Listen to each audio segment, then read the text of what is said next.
नमस्ते। मैं हूँ शर्मिला नजारी और आप लोगों को मेरा यूट्यूब चैनल पर स्वागत करती हूँ। और आज मैं आप लोगों के लिए एक खास वीडियो लेकर आई हूँ हमारे ट्रेडिशनल ड्रेस दखना पहनने का।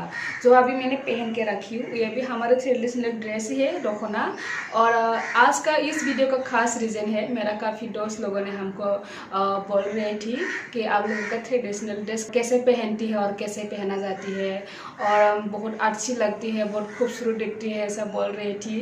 तो मैंने सोचा उन लोगों को थोड़ा सा वीडियो के जरिए बता दूँ और काफ़ी दूसरा लोगों को भी थोड़ा सा हेल्प हो जाए, इसलिए मैंने आज इस वीडियो को लेकर आई हूँ। और जो हमारे यहाँ ट्रेडिशनल ड्रेस है ना, वो सिर्फ 5 स्टेप में आसानी से पहना जाती है। तो चलिए अभी हम वीडियो को स्टार्ट करते हैं। और हम वीडियो को स्टार्ट करने से पहले आप लोगों को मेरी तरफ से एक छोटी सी रिक्वेस्ट है, आप लोगों ने मेरा वीडियो को अच्छी लगती है तो मेरा चैनल को सब्सक्राइब करें, लाइक करें, शेयर करें और कमेंट करना ना भूलें ज़रूर। और इसके साथ ही साथ बेल आइकन को भी दबाना मत भूलें। तो चलिए अभी हम वीडियो को स्टार्ट करते हैं।